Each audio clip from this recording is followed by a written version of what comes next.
State your appearances, please. On the record, Tom Ellis, appearing on behalf of the plaintiff, Your name? Travis Ackerman. Thank you, Meltdown. Thank you. All right. Before a single objection hits the air, we're thrown into a tense Michigan courtroom, a landlord-tenant battle that's about to spiral into accusations, contradictions, and confusion over who owes what. At first glance, it seems like a simple rent dispute, but buried beneath the polite, "your name for the record" lies months of unpaid bills, verbal promises, and a propane agreement that makes even the judge raise an eyebrow. These cases often seem small, but they reveal the chaos that unfolds when handshake deals meet written contracts. As Judge Simpson calls the case, keep an eye on the tone. Every hesitation, every signals more than nerves. It hints at truth under pressure. We're about to see how a $1,000 a month rental turns into a courtroom storm. Who's lying, who's lost, and who will the law favor? Stay sharp. This one burns slow but hits hard. Date and time for the adjourned trial date. Are we ready to proceed? Where you take a seat, raise your right hand, you solemnly swear to affirm the testimony you're about to give will be the truth, the whole truth, and nothing but the truth, so help you God. Yes.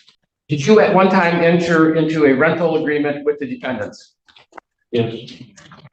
I believe the court has a copy of the lease agreement. I have a copy of the lease agreement that's dated December 27th, 2022. That is correct.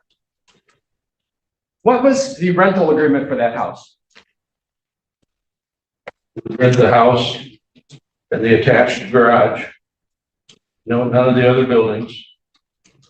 And the pay was to be $1,200 a month. And they were, I had purchased the propane, and they were to reimburse me for the propane in the tanks. And the tanks will be refilled again in the summer. The cheapest rate is a summer fill, and they would pay for that after they were filled. And when they moved in at the end of December, did you go out and read the capacity of the tanks at that time? On the day they moved, well, actually, January 1st, I believe.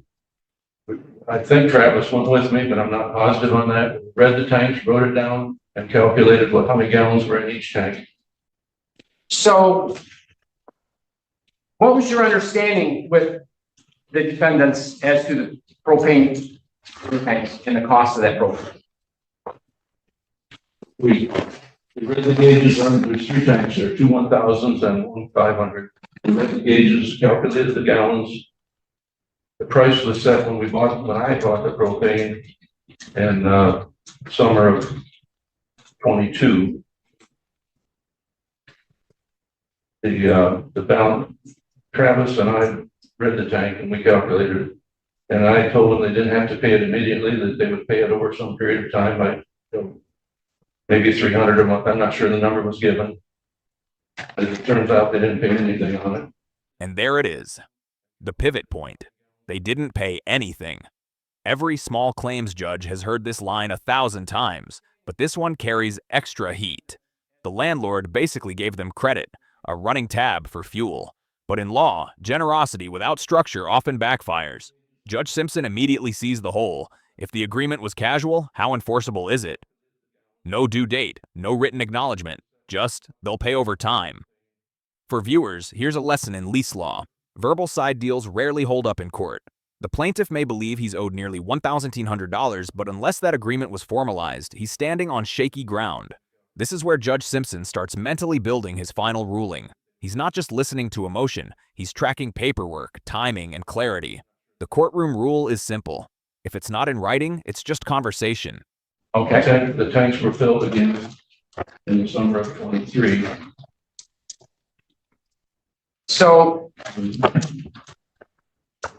how much money is owing to you for propane that was used by the defendants? Well, after calculating both what was in the tank and adjusting for what's left in the tanks when they moved out, and giving credit for the 3 payments that his mother and stepfather made, $1,889.02 is still owed. How much of that is the amount of propane that was in the tank initially? Initially on the front page, 1,480 gallons were in the tanks when they moved in. And how much was in tanks when they moved out? 915 gallons was left in the tanks when they moved out. Yes, you may approach my bench. Okay. It's not the way it works here, Council. You asked to approach. This front sheet, sir, when was this created? This handwritten sheet? Just before our last hearing, roughly 3 weeks ago. Was there ever an agreement with you and the defendants in regards to reducing the rent if they paid the propane?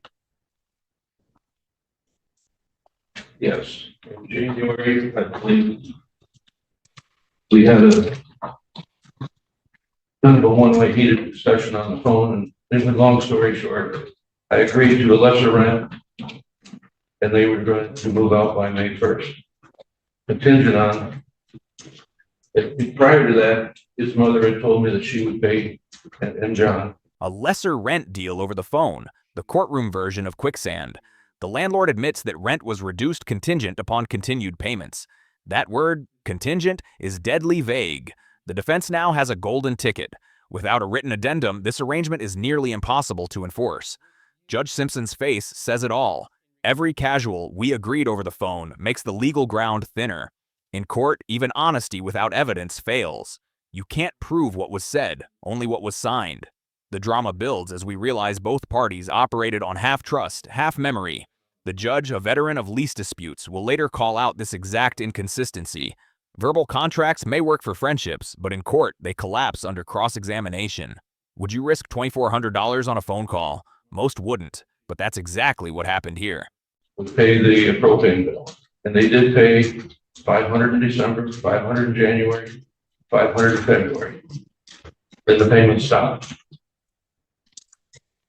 As far as I'm concerned, the agreement was void after that because it was contingent on continuing to get the propane paid.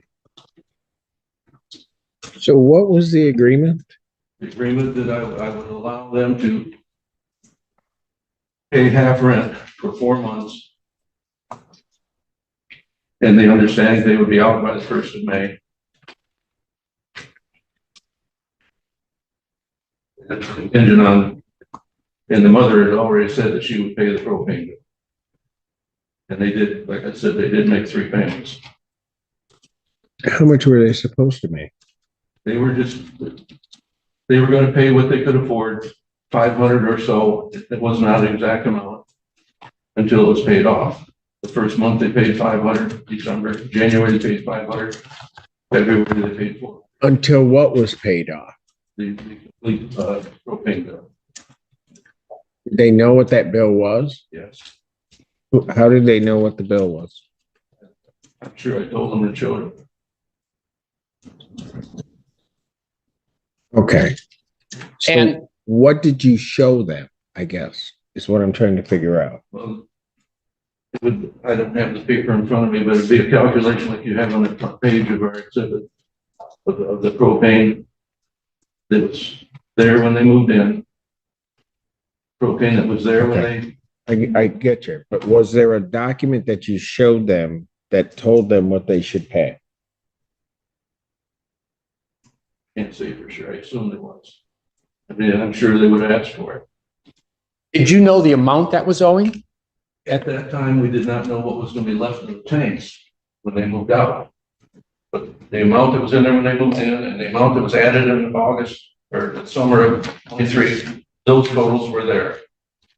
And there was going to be a correction made, an adjustment. Okay, but here's my question. How would they know what to pay? This is the courtroom's turning point. Judge Simpson zeroes in on one question. How could the tenants possibly know what to pay if no written statement was given? That's not just rhetorical, it's judicial precision. This question dismantles the plaintiff's entire argument. In legal terms, a debt must be definite, not assumed. Without clear invoices, dates, or written acknowledgement, the landlord's claim drifts into "he said, she said." The judge's tone sharpens because this violates the most basic rule of fairness. You can't penalize someone for not paying a number you never gave them. For viewers, this is where courtroom storytelling becomes pure strategy. The plaintiff is emotionally sure he's right, but legally, he's lost the paper trail. When emotion meets evidence, evidence wins. Every viewer who's ever rented a home knows. Clarity isn't optional. It's your only protection. The original bill wasn't paid of approximately $2,800. Okay. That wasn't paid. So there's at least that much had to be paid. And then the refill in the bank was approximately $1,500 in the summer.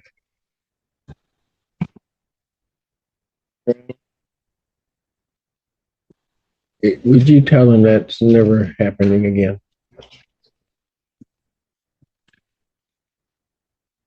Okay, so trying to understand this. There's an agreement that they will pay. And their parents are going to help them pay, right? Yes. Right. Okay. Part of this agreement is that their rent would be 50%. Correct? Also pay on the propane kept going.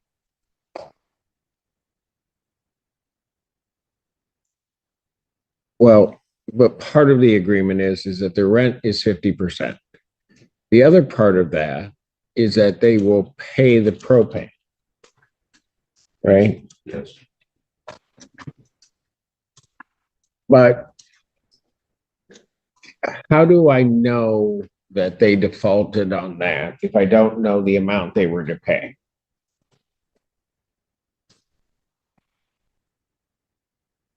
Mr. Samanek, how much money was owing for propane in January when you talked to them about this?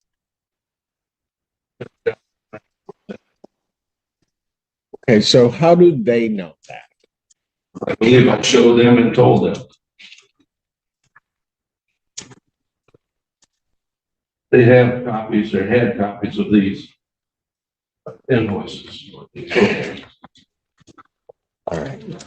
Here I show you a list of exhibits with our pictures of your house. Do some of those exhibits show the paint job that they did in your house? Yes, And you took those pictures? I did. And do they accurately reflect the condition of your house? Yes. These pictures were taken after I believe the day after they moved out. Now the case shifts from propane to paint. And this is where things turn personal. The landlord introduces photos of rooms painted in deep reds and blues, claiming they never had permission. But notice how emotion creeps into his testimony.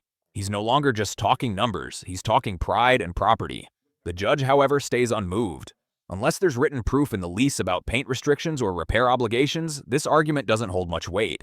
It's a classic "he changed my house" claim that sounds moral but rarely wins legally. Still, the photos create tension. Visual proof of alteration, even if the legal foundation is weak. This is courtroom theater at its peak. Logic versus feeling, documentation versus frustration. And Judge Simpson is about to remind everyone, feelings don't make a case. Paperwork does. Okay. I would move for the admission of the exhibits there. The pictures, I believe the defendants have copies of those pictures? Including the ones that are online for everybody interested in renting a house to see. May I approach the bench and give the exhibits of the pictures? Yes. What exhibit number is this? Pardon me? What exhibit numbers? The exhibit numbers are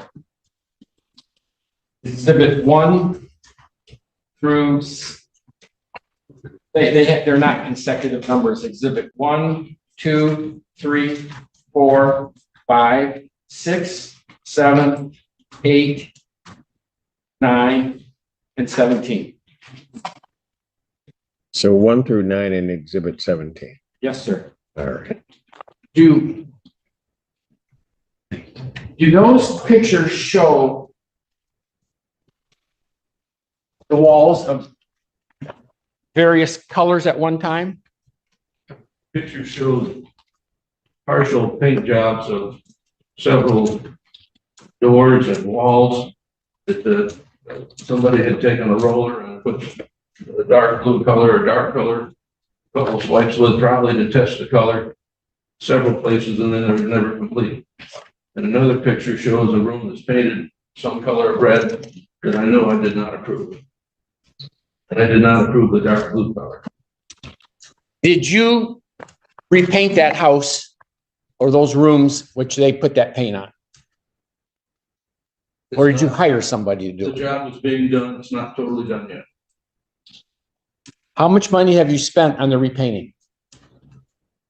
Over $1,700 for paint and labor, and it's not done. Who's doing the painting? And neighbor Reese and his wife Sherry Reese. Is there a bill? I have an estimate for $1,700, and that's what it is. It's an estimate. I have another estimate. Where's the estimate? Sorry. Do you have that estimate with you here?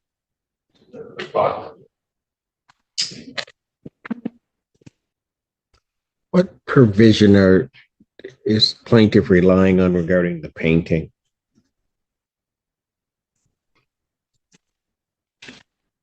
In the complaint?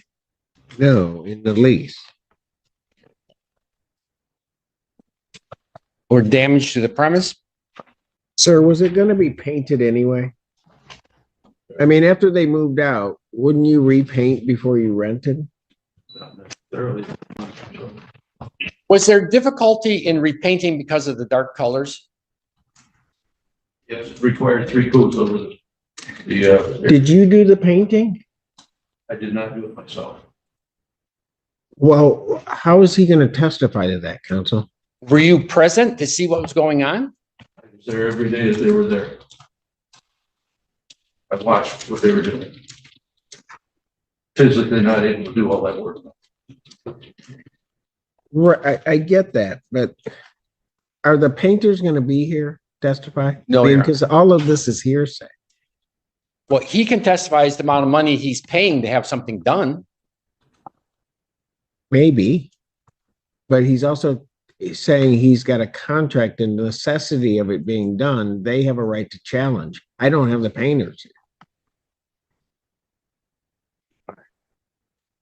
I mean, they're the ones telling him that's what needs to be done. Or am I missing something? He's relying upon his knowledge of what paint looks good and what paint doesn't look good and how he can solve the I problem. don't even know what that means. Somebody is coming in and doing the work. He's talking about what they're doing and the necessity to do that. That's all hearsay, unless I have them here because they're the ones doing it. I believe, okay, we'll move on then. When they moved in, was there any discussion about the house and the barns and the farmland surrounding that house? Yes, I told them that I have a farmer that farms the land. He will be going through the driveway, coming in and out. They have irrigation on that farm, and especially in the summer months, he would be in there pretty frequently. My son has equipment stored in some of the buildings. The tension shifts from propane to property rights, a subtle but powerful turn. The landlord casually mentions that farmers use the same driveway as the tenants. To him, it's normal. To them, it's intrusion. In legal terms, this issue cuts deep. The right to quiet enjoyment. Every lease implies that tenants can occupy property without unreasonable interference. If farm workers and equipment regularly access the driveway, that's potential violation territory. Judge Simpson's sharp interjections here aren't random. He's connecting how access rights collide with lease promises. The landlord's defense, they were told about it, might sound practical, but it won't hold legally without written notice. This becomes a moral and legal divide, convenience versus privacy. Viewers should catch how easily casual permission becomes courtroom evidence of overreach. When the lease and the land overlap, boundaries blur, and that blur often costs someone their case. And another neighbor has hay stored in some of the buildings, and I have tractors stored in some of the buildings. And I told Travis that what he has is the use of the house and the detached garage, not the other. Did Travis ever give you a forwarding address of where he was moving? Not right. Okay, did he ever give you a forwarding address? I assumed he moved in with his mother and stepfather. Not the question. Did he give you a forwarding address? No. Go ahead, Ken. So in summary then, what money is owed to you?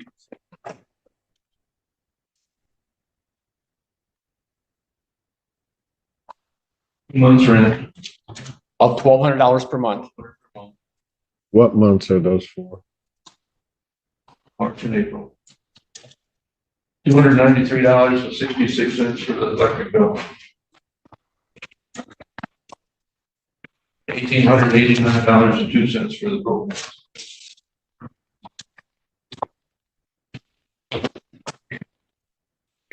I'm gonna go back to a question that I had that I didn't get an answer to. What lease provision is he relying upon regarding the painting? Is that the one that plaintiff's relying upon, counsel? Paragraph 7. Talking about paragraph 7 of the lease, which provides. That's about improvements and alterations to the premises. Yes. Normally, that's applicable to fixtures. What provides that to plain? I don't. Well, I'll let you make your argument at some point as to how that's applicable to painting, but go ahead. Yeah, I have no further questions to this witness. I let that approach right here. I'm sorry, I've never done this before. Right there. So. Mr. Samanek, are you familiar with section 9 of the lease agreement that we both signed, access to premises? So can you tell me exactly who within, you mentioned that there were multiple parties coming in and out of the private drive. What part of that is within section 9 as being agreed upon? First of all, it's not a private drive. Okay, so beside the point, access to premises. It says landlords or their agents shall have free access within reasonable hours to the leased premises for the purpose of examining or exhibiting the premises to prospective buyers or tenants, or for making alterations or repairs. Is there any language that states exactly what you had just specified about farmers coming in with equipment? The tenant's composure here is impressive. Calm, articulate, and armed with the lease. She directly challenges the landlord's assumption. This is courtroom chess at its best. Precision questions against vague recollections. Judge Simpson allows it because it cuts straight to contract interpretation. The tenant reads Section 9, access for repairs or showing the property, not farm traffic.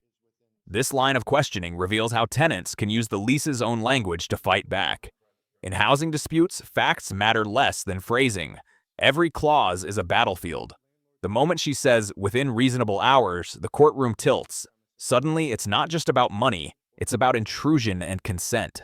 Simpson's body language suggests agreement. Access means landlord activity, not third-party operations. It's a textbook example of how knowing your lease can turn a losing argument into a turning point. Says the landlord has free access. To make The landlord. repairs, alterations, or to show prospective buyers. Were you doing any of that?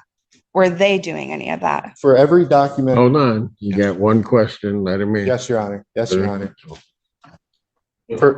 My other tenants should have free access also, that main driveway. So was that written into our lease agreement? That for our awareness? No, I'm sure you were told about it. Okay. You were told that the farmer would be coming through there, So- especially in the summertime.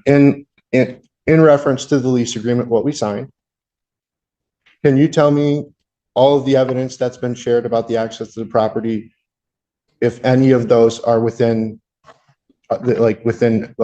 violation or accordance of the lease I think agreement? what you're asking is, those individuals that are coming on and having access to the premises, do they fall within the parameters of paragraph 9? I think that's what you're asking. That is what we're asking, Your Honor. I believe they do. Okay. How do they do that, sir? Pardon me? How does, in your own words, how do their access to the premises fall within paragraph 9? Okay, first, okay.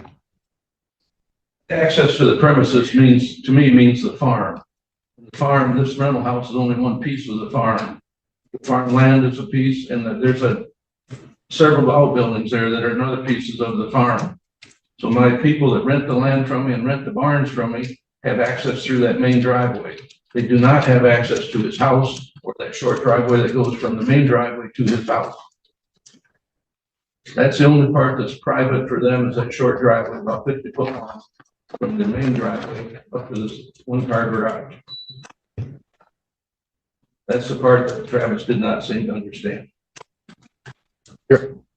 Well, hold on. So what's the address there? What did they rent according to the lease? The house, No, look at the lease. I get your interpretation, and you may have an interpretation of what they rented, but what did they rent? According to paragraph 1. That includes that driveway. Right? Do the barns have a different address, Mr. Stanley? Oh, ma'am, hold on. That includes that driveway, right? if they have access to that driveway to the house, yes. Okay, but that's the lease premises. Barns are also part of the farm. Well, that may be your other problem.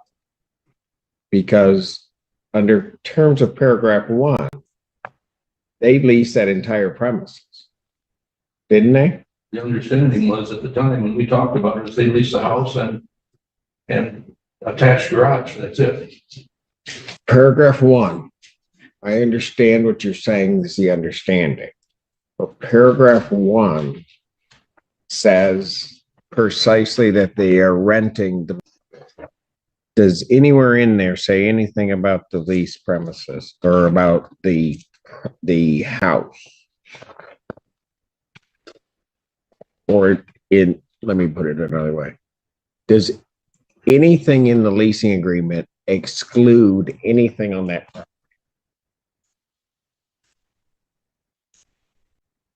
Doesn't specifically exclude it, it doesn't specifically include. No. That can be your interpretation of it, sir. You'll answer my question because the lease premises is that address, right? It doesn't exclude anything on that property. So it doesn't say, for example, that address with the exception of the barn. This is Judge Simpson in full control. He's done listening. Now he's dissecting. The landlord's interpretation of farm access collides with black and white lease language. The judge emphasizes what most landlords forget. If a lease doesn't exclude part of a property, then it's included. No exceptions. That means barns, driveways, and outbuildings all technically belong under the rental scope. What was meant to be a simple farmhouse lease has now ballooned into a legal mess. The brilliance here lies in the judge's phrasing. He's not scolding, he's cornering. By forcing the landlord to acknowledge the plain text, he exposes how carelessness in drafting can flip ownership logic entirely. For anyone watching, this is a legal clinic. You can feel the structure of the ruling forming live. The tenant's quiet confidence grows as the judge's reasoning dismantles the opposing side's foundation. It doesn't say that, does it? Doesn't say it accepts it. Is there any other writing that excludes that's signed by both parties that excludes any part of that property? Go on to your next question. Your Honor, may I submit some evidence for the painting? Okay, what do you have? We have a listing that they had made to rent the house out, and all of the photos show the existing paint, showing that no painting has been done as of March, It was- May 23rd, Yeah, the last update was May 23rd. with no update of photos. In the same. But it time. shows the existing paint in the exhibits that they submitted to you. Have you seen that, counsel? No, I haven't. Today she has pictures, but You have a copy. Let's provide it to you in the middle folder. Do you have them? Yes, he Well- does. Do you have any objection to those photos? I would object to, Your Honor, in that is something off the internet in May. How- I think if they're supposed to be cross-examining this witness, why don't we ask him when they started the painting? Who put that on the internet? His associate Melissa. Well, hold on a moment. Hold on. Counsel, I gave you great leeway in terms of your questions that elicited hearsay. And now you want me to do that with that. I guess we can accept. Because, hold it. Because, counsel, if you want to play it that way, we can play it that way. Because here's the deal. Anything regarding that painting, they don't need to provide anything to me. Because all of that is hearsay. The bill is hearsay. The all of that's hearsay. Because I don't have anybody here. This is the legal equivalent of a knockout. Judge Simpson outright dismisses the painting claim, and with it, a huge chunk of the plaintiff's credibility. His reasoning is razor sharp. The plaintiff can't claim damages for something that isn't proven, especially when the supposed contractors aren't present to testify. Hearsay is the courtroom's shield against unreliable storytelling. In real time, we see the balance of power flip. The landlord's voice weakens, while the defendants sit back, watching their case strengthen without saying a word. The atmosphere shifts from tense to almost pitying.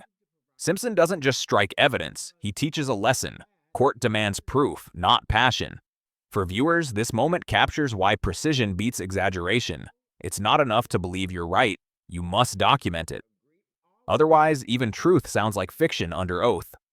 So if that's the way we want to do it, I'll strike all of that. I'll deny that being admitted. How do you want to do this, counsel? You can have their pictures admitted as evidence, Your Honor. And That's what I thought.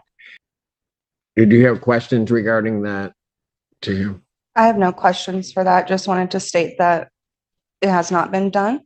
Got it.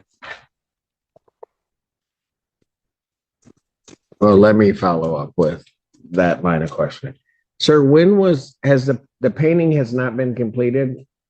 Has it been started? Yes. When did it start? I don't have the exact date, about 2 weeks, 3 weeks ago. So is the house currently being rented? Your Honor, can I ask a question? In a moment. Did you have any other questions of this witness? Yes, sir. Yes. Go ahead. I would also like to touch on the section 5 of the lease with paying the utilities. Mr. Samanak, it says that we must pay the propane no later than the 31st of December of the year the propane was purchased. Mr. Samanak, when did we move into this premises? The tenant now flips the entire case on its head. She cites Section 5, calmly, methodically, revealing that the lease only required payment for propane purchased after they moved in. It's a devastating blow to the plaintiff's claim. This is where Judge Simpson shines as both referee and educator. He immediately follows the logic. If the fuel was bought in summer 2022 and the lease began January 2023, then the tenants can't be charged for something that predates their occupancy. Simple, airtight logic. The brilliance here is how the defense uses the plaintiff's own lease against him, the same document he relied on to sue. For viewers, this is textbook read before you sign strategy. You can feel the courtroom's energy shift. Even the judge's tone softens toward the tenants. Legal literacy just turned into legal victory. I don't know the exact date. You signed it on the 27th of December. So it says that our lease agreement starts January 1st of 2023. And when was the first propane purchase for that house that you're claiming? Propane that was in the tanks when you moved there. Mhm. Purchased in the summer of 22. Okay, so according to section 5, where in that language does that state that we owe that propane if we did not move into the 2023? Within the lease, Well, what does that hold on. state? Hold on. Her question is, where in that provision, sir, does it say that? The only place it talks about propane is in section 5. Okay, so the question then is, where does it state that they would be liable for what is in the tank before then? Doesn't say it in the lease, it's what they agreed to before they signed the lease. Sir, if you look at paragraph 5, right? the only propane that they would need to pay would be that which was purchased in the summer of 2023. Isn't that correct?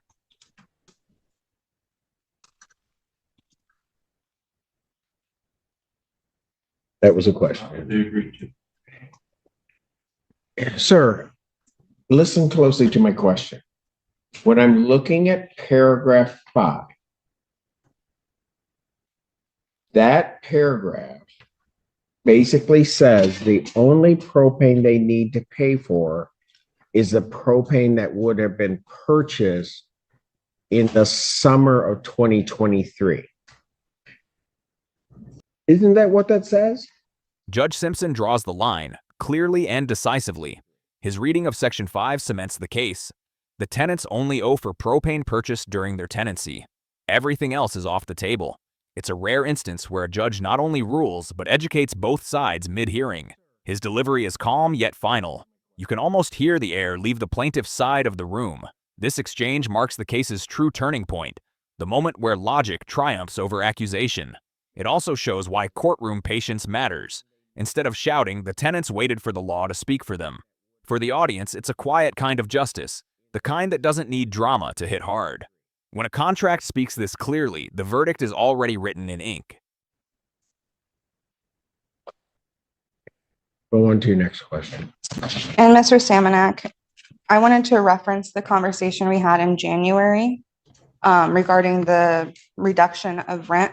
Was the stipulation not that we were going to read the meters and then pay the propane appropriately once we moved out on May 1st? I don't remember you saying that you would pay them. We agreed that we would read the propane meters and that we would figure out how much that we owed at the end of our lease. And were we given that opportunity? Remember that conversation, although we did talk about reading the meters when you moved out Mhm. and giving you credit for what was in the tanks. Okay, and so with that being said, they paid up until February when we asked to have the readers met, and then we read, and then we'll pay you appropriately, because we did not know the amount that we owed. It was not clear due to all the handwritten letters we've gotten. Got a question? Do a question. I don't need a statement. Okay. How would we know what we owed if we had not read the meters yet? At that point, you owned almost 100% of the bill, so there's a lot of it could have been paid. According to Section 5, we did not owe 100% of the bill. So how would we know how much we owed until we read the meters at the end of our lease? You had to go by the numbers I gave you. Mm-hmm. Correct. And do you have a date when you would have given us those specific numbers? I know you referenced that there was a document. We don't have a document. So could you provide us with a date in January you would have done that?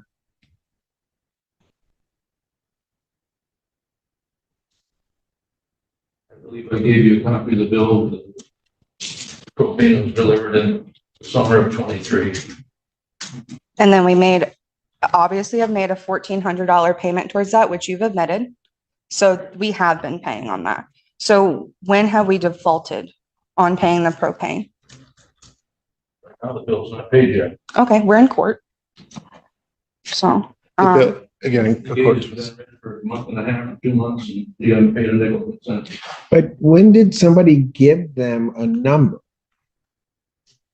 When we made it. I mean, outside of being here, when did they have a number? Gave them a number.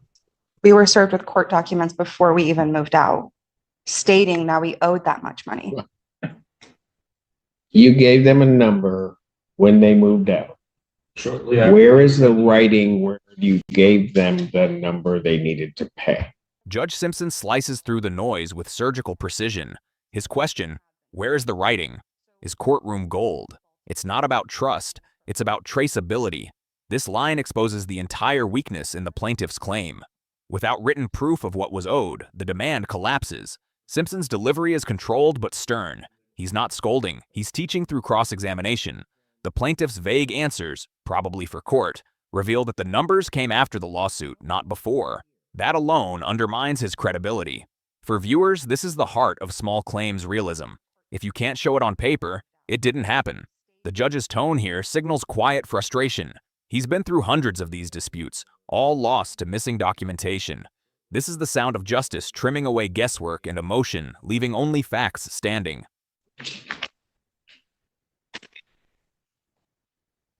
It was in the original complaint. Oh, ma'am, not it wasn't directed at the defendant. When did you give them a number?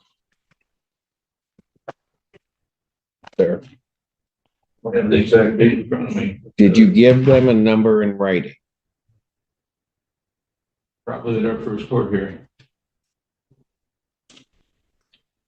After a very heated one-way conversation with Travis, he said he'll never pay another dime. Okay. Mr. Salmon, can I ask what time frame that conversation took place in? Was that the call we had in April after we had already satisfied all payments made to you? Sorry, it's all that. So can you reference the time frame that call was made in? Was it in April after we had already made all prorated rent satisfied propane payments to you? Hold on, folks. What was the propane bill that was paid in, that you purchased in 2023? Copy of it in the paperwork, there was approximately $1,700. Okay. And they paid 1,500, right? Or their parents paid 1,400. 1,400, sir. 14. Right? Mom and dad paid $1,400. Okay. So at most, then, for when I'm looking at the language of this contract, by December of 2023, they owe $300.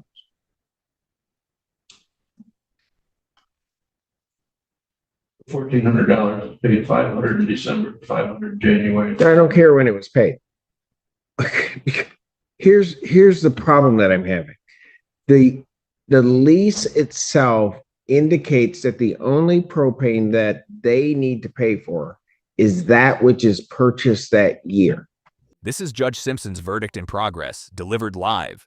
He confirms what we've seen building for 30 minutes. The contract's clarity outmuscles the landlord's assumptions. The phrase "that year" seals the debate. It's astonishing how one line in a lease neutralizes hours of argument. Simpson's delivery is measured, deliberate, almost academic. He's not improvising, he's interpreting. The court becomes a classroom. The landlord looks defeated not because he's dishonest, but because he didn't think in clauses. For viewers, this is contract law distilled. Specificity saves, ambiguity destroys. Notice how the judge avoids moralizing. He doesn't call anyone greedy or careless. He simply follows the text. That's the difference between emotion and adjudication. And it's precisely why small claims courts exist. To separate fairness from feeling and put faith back in writing. So the $1,700 purchase in 2023 needed to be paid by, according to this, by December of 2023, they needed to pay whatever that bill was. Right?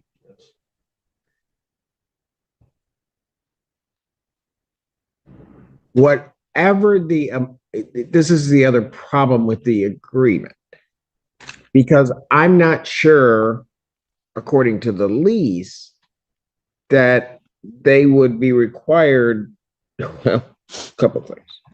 The propane that was purchased in 2024, right, that they used. There was no propane purchase in 24. It was bought in the summer of 23 and the summer of 22.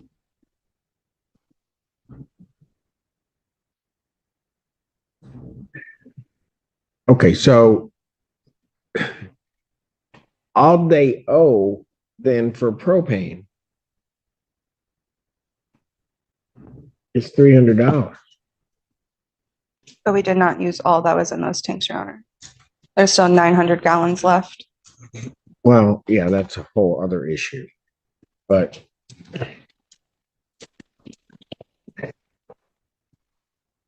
Okay, go ahead with your questions. In January, when we had our phone call, me reaching out about prorating the rent due to the continued violations of the lease agreement that you had not acknowledged multiple times in our previous calls. Did I come to you on the basis of the violation of the lease agreement in reference to wanting to prorate the rent? Was that, I mean, can you confirm that that was the nature of our conversation? Conversation, one side of Drew screaming for about 15 minutes. That's, so I decided to, yeah, let you go ahead and move out. Do you have evidence, what you just said, of me calling you every name in the book? My wife heard it all. You slandered her, my wife, my kids, everybody around my family. You Okay. made bad remarks about it. Okay, besides the point, the question that I ask you is, reaching out to you, was that not on the basis of the repetitive egregious violations of the lease agreement that you had acknowledged but not taken any action on? You violated more provisions than these. Only thing I've done is I did not get that bathtub taken care of. I was unable to get it done. It's the only thing that I've done. Mr. Samanak, in regards to that question, do you not recall the videos and photos we sent you of all the pest infestations? Out of nowhere, a new subplot, pest infestation. The tenant references video evidence that supposedly proves the landlord neglected the property, but the landlord claims he never received them. This isn't just a factual dispute, it's about credibility. Simpson doesn't dwell long, but he catches the undertone, communication failure. The tenant's claim introduces context. They weren't just fighting over propane, they were reacting to what they saw as unlivable conditions. That shifts moral weight. Even if legally irrelevant to the lease's fuel clause, it paints the landlord as inattentive and defensive. Viewers should notice the emotional shift here. Exhaustion replaces anger. Both sides are drained, yet the law stays mechanical. Simpson doesn't chase the emotion, he anchors to proof. That's how real judges survive endless disputes. Empathy without entanglement. I never got a video. My phone does not receive them. If you send them on the phone, I did not get them. Do you receive photos? No. No. Okay. Was that ever communicated to us? Okay, for sure. Go ahead. I have no further No questions. further questions, Your Honor. All right, you may proceed.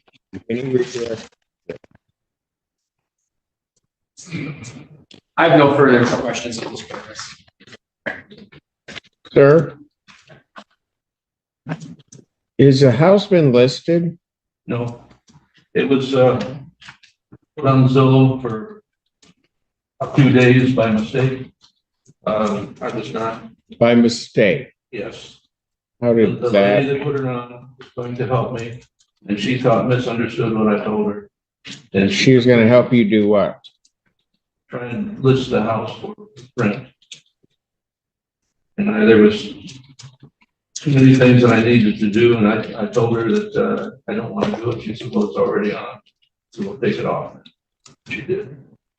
When was that? Sorry, When was that? don't have the exact date, but probably a week or two after they moved out. Moved out the 1st of May. Do you have any pictures of the current status of the painting? I can tell you the 3 rooms that were. Do you have a receipt for the purchase of any materials regarding the painting?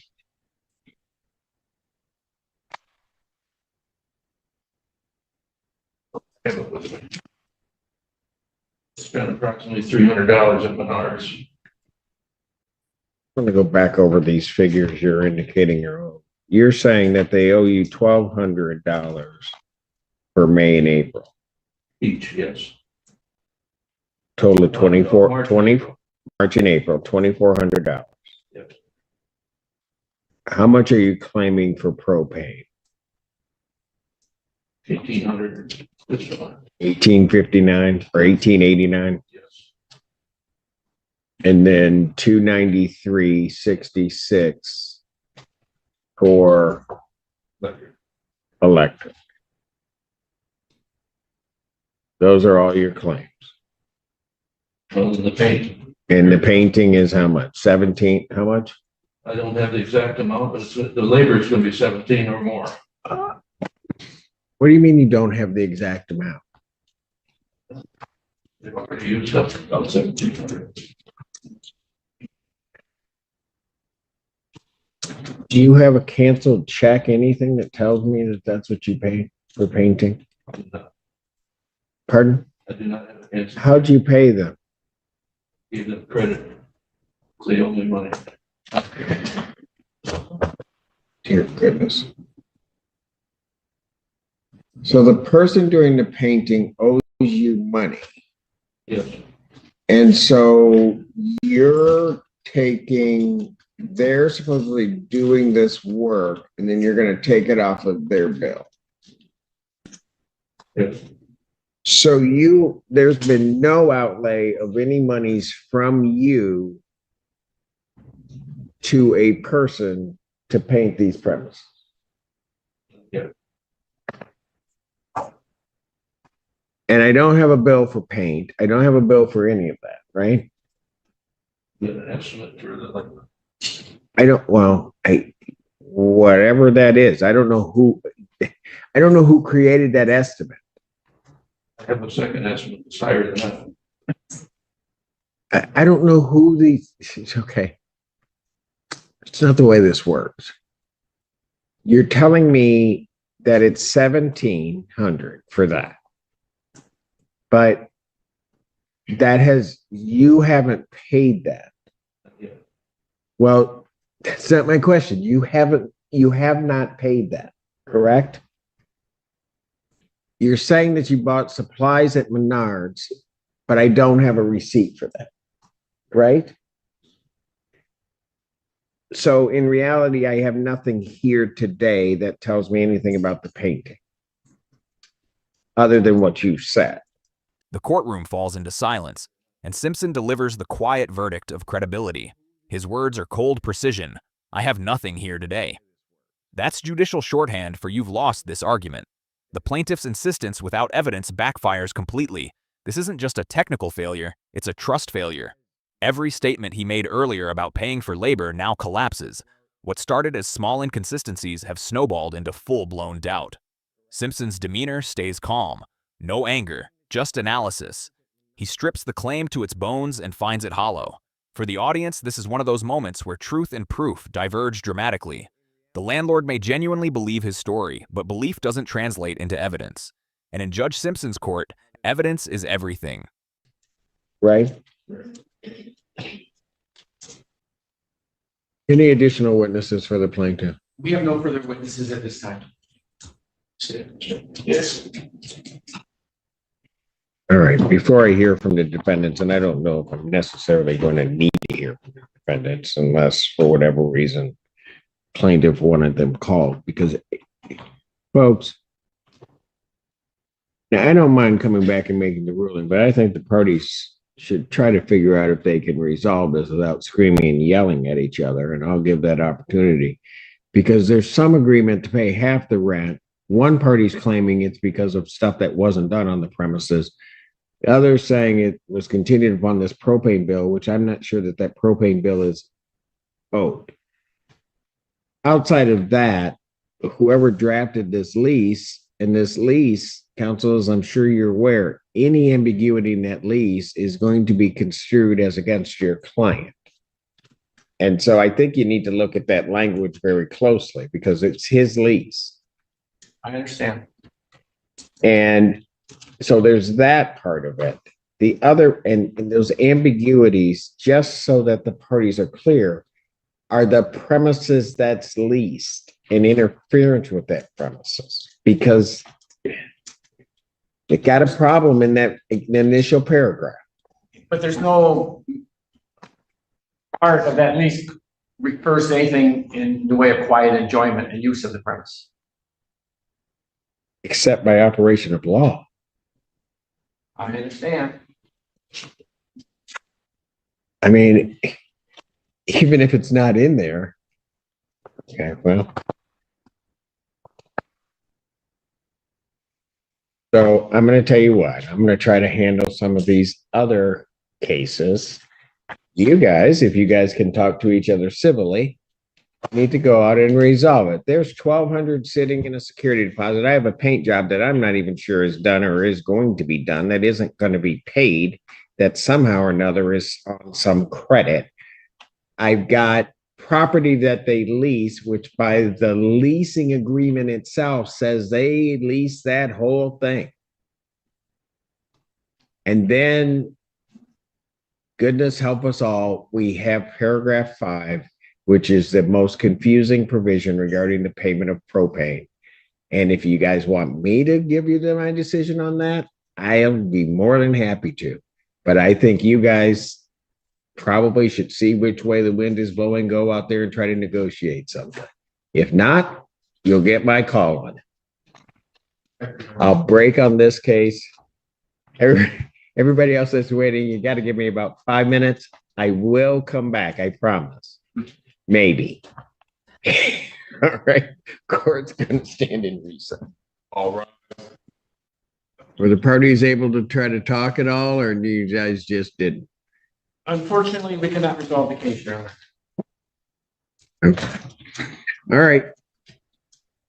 I think I understand defendant's position unless you guys wanted to testify about something. I don't think I need it necessarily to come to my decision. All right. Closing arguments. Your Honor, we have a lease agreement here that it seems as if both parties are having difficulties in interpreting that lease. But the lease is clear that changes have to be in writing. We feel that the testimony has been sufficient for the court to award a judgment for the unpaid propane. We believe the unpaid amount is $1,882, unpaid electric of $293, rent for 2 months, March and April of $2,400. And then we have the issue of the paint. The plaintiff's closing sounds rehearsed but hollow. He repeats numbers like they're spells that can summon proof. But the courtroom doesn't run on repetition. It runs on documentation. Simpson listens politely, but you can sense fatigue. Every figure mentioned, like $182 is for propane, $2,400 for rent, is unsupported by consistent evidence. The strategy here is quantity over clarity. Flood the room with details and hope something sticks, but viewers should notice how the tone shifts. Confidence without confirmation. Simpson's silence speaks louder than any objection. He's heard it all before. Landlords clinging to arithmetic instead of legality. This closing argument feels less like persuasion and more like wishful math. The plaintiff's case, built on verbal agreements and missing receipts, now rests on emotion, the weakest foundation in law. If the court wants to disregard giving the plaintiff any money for repainting, as long as we got the propane money and the back rent and the electric utilities, we would be satisfied. There's no provision in the lease that says they're going to have quiet enjoyment or exclusive use of this premise. There's been no testimony given to the court as to why they should not pay the 2 months worth of rent. There was testimony that Mr. Samanek at one time said if they paid the propane, he would reduce the rent. The propane bill has not been paid. Even if you interpret the lease as saying that they only have to pay the propane bill on December 31st for propane that was delivered that year, there is still an unpaid balance of propane owing. So I would ask for a judgment for the expenses as we stated there. And then you could give them credit for their $1,200 in the security deposit. Closing argument. Your Honor, we do not feel as if we owe the propane due to the prorated rate of over 900 gallons still being in the tanks. The defendant's closing is calm, grounded, and emotionally restrained. Exactly what resonates with judges. They shift focus to fairness. Unused propane still in the tank, rent paid according to verbal agreement, and prior communication attempts ignored. It's not dramatic, it's methodical. Simpson appreciates that tone because it aligns with fact, not flair. The defendant's argument reframes the case as equity, not debt. Viewers should recognize the subtle genius here. They stop defending and start teaching the court how logic applies to their lease. Their composure contrasts sharply with the plaintiff's defensive energy. This is how underdogs win courtrooms, by making reason feel more trustworthy than passion. The defendants close not with anger, but with quiet certainty.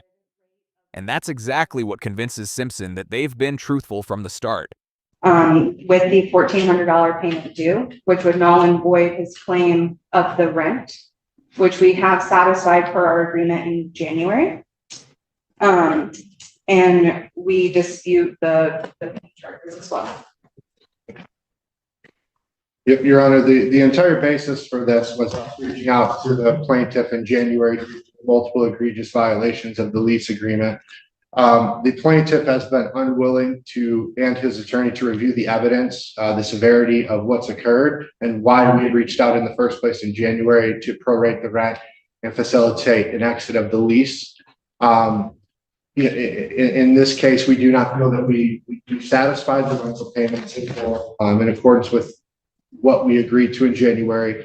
That prorated rental payment was not predicated on propane payment in any way, shape, or form. Multiple parties were present for that call, and I would say that all of them can attest to the fact that nothing of that nature was said, nor did I personally agree as a party on the call to those terms, those verbal terms.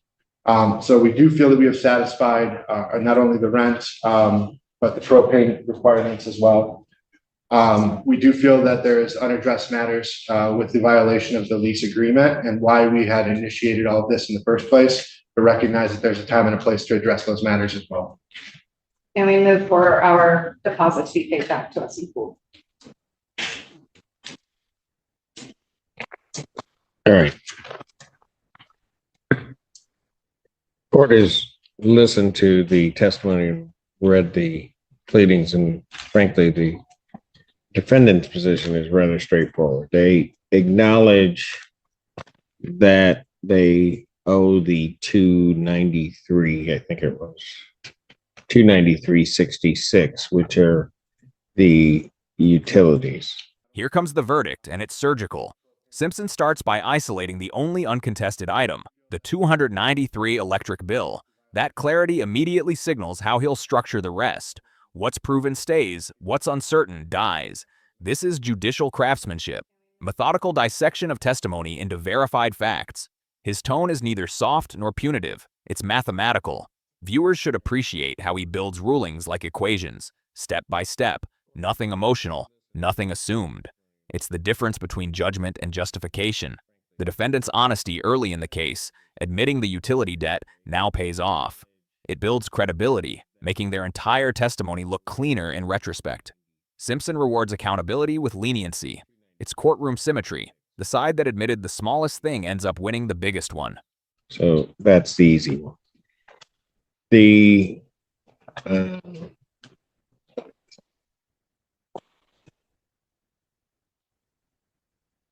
next rather easy one, but the court's going to make its own finding on this, and that is that what both parties agree on is that for those 2 months, there was an agreement for basically a 50% rent reduction. One party says it's because of what were the conditions of the premises and regarding use of the premises, that being the defendant. And the plaintiff is indicating that the reduction came because of, or if the reduction would take place and the defendants were to pay the propane, but had somehow not done that. And so therefore he considered, as his words are, he considered the agreement void. I have to say, when the court analyzes that, the plaintiff's position makes no sense. I don't know why I would give a reduction in rent for somebody to pay me another bill or outlay in cash. Simpson dismantles the landlord's argument with one sentence. His logic is pure efficiency. Reducing rent so tenants can pay you something else doesn't balance. It cancels itself out.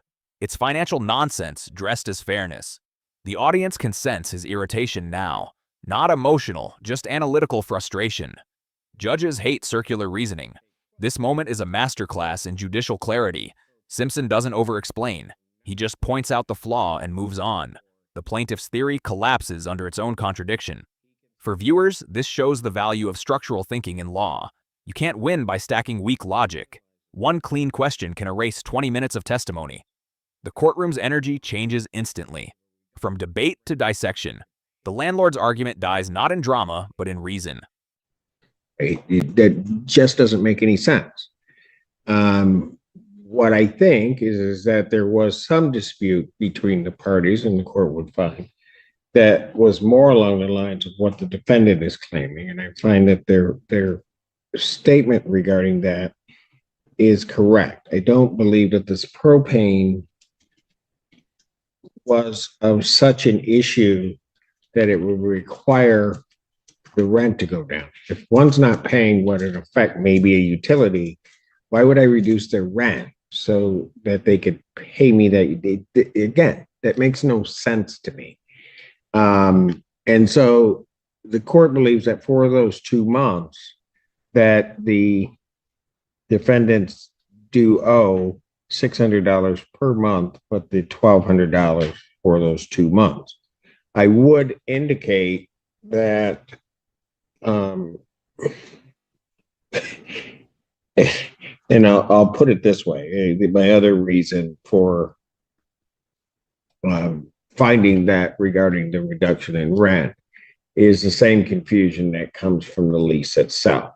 The lease itself, and this is why people should probably have attorneys draft leases for them in full and fully understand its implications, because that leases that whole premises. That whole address is leased.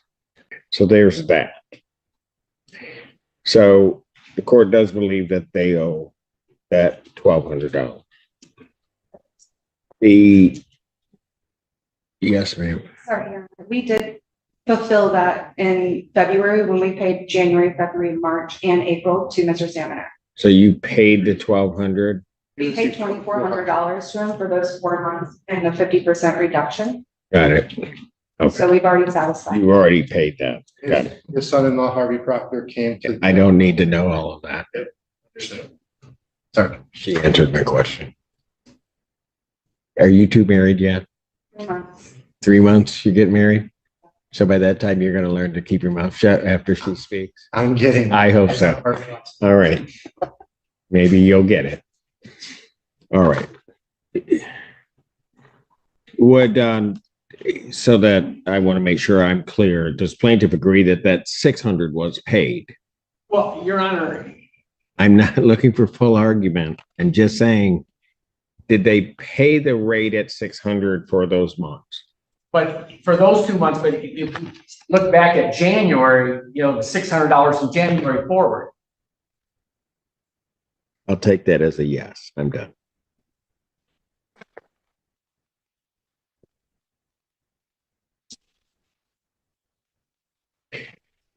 So I don't really need to do anything with that because I think that they fulfilled the 600. The plaintiff himself stated that whatever that agreement was, he just said they didn't fulfill and then unilaterally decided that they had breached the agreement. And so now is going to charge them. It can't work that way.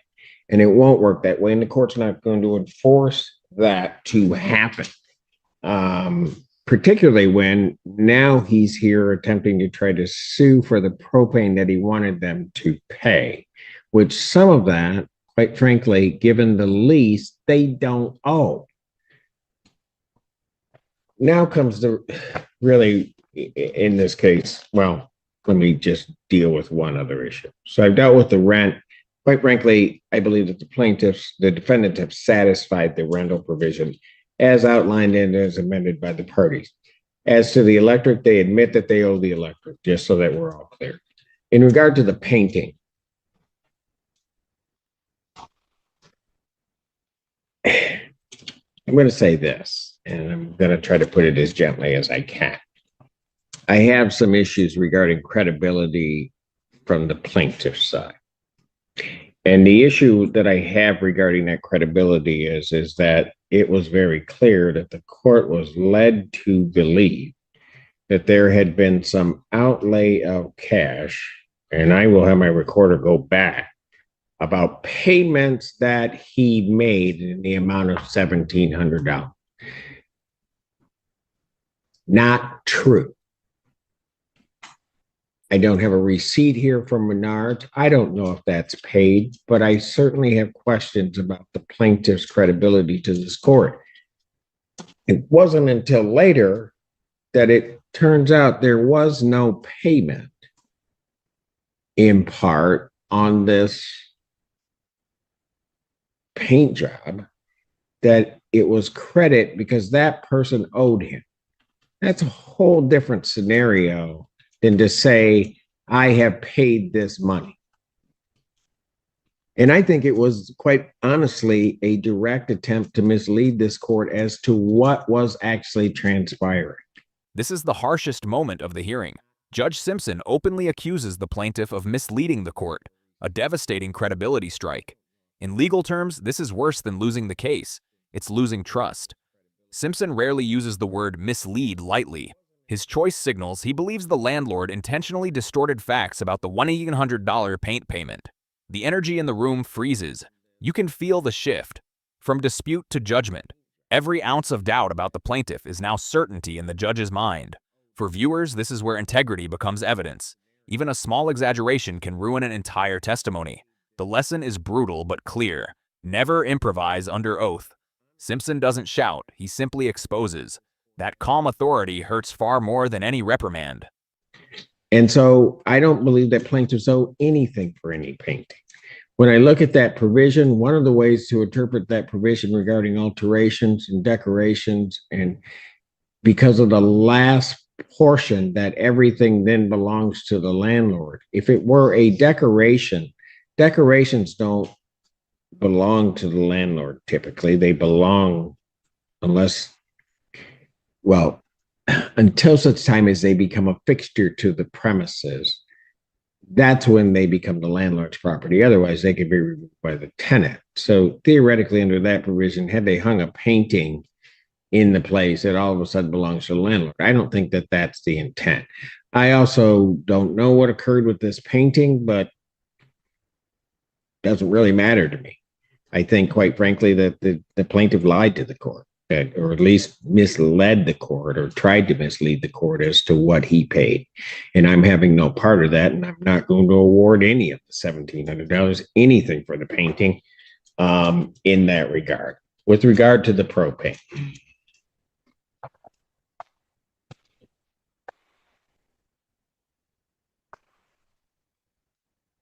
Propane amount, which is, and again, this is why people should have leasing agreements, at least looked over by attorneys regarding this. At least once a year, presumably, there is this purchase of propane. Now,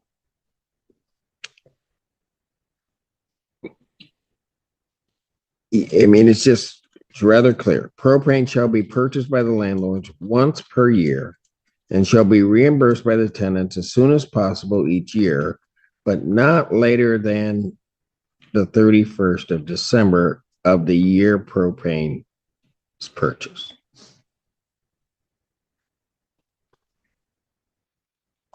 So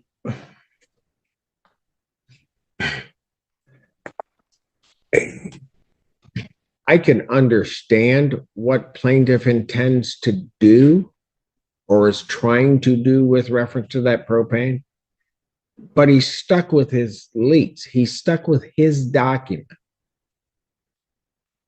He's negotiating parts. I mean, it's a very strange thing because according to the language here, I mean, I understand they measured it at the beginning. There's supposed to be this other credit at the end, whatever.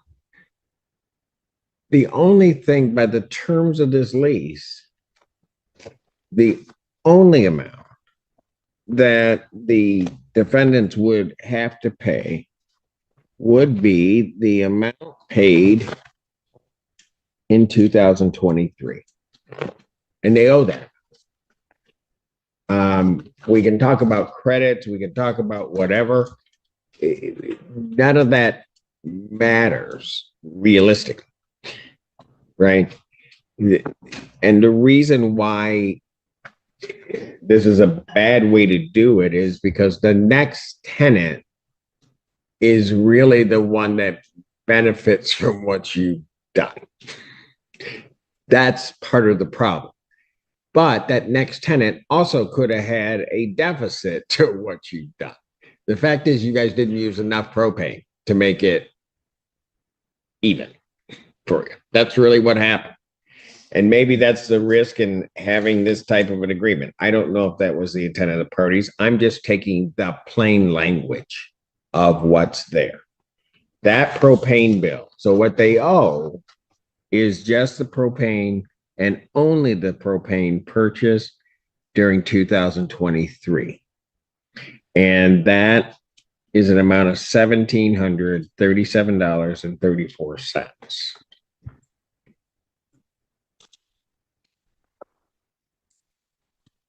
They paid $1,400 of that. So the net effect of that is, I got my math correct here, is that there is $337.34 owed. Whether you left propane in, what you had in, not part of what I'm looking at here in this case. So they owe the plaintiff that amount plus, Emily, you're going to have to help me with my math here, $293.66. I'm actually going to come to an even number.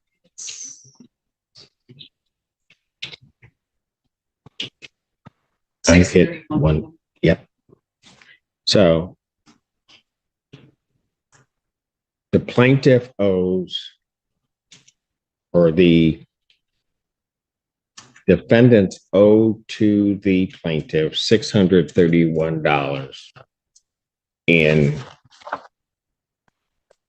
utilities and propane. They have a security deposit. While I thought maybe there might be an issue with the doubling of the security deposit, they haven't complied with the part of the Landlord-Tenant Relationship Act regarding the security deposit in terms of the notification, the written notification, which can occur in different ways now, but the written notification of forwarding address. They may have known where, they may have known any of that, but I don't think that's been done, and neither do I think it's properly been pled, although it becomes an issue in the case. But 1,200 minus 631.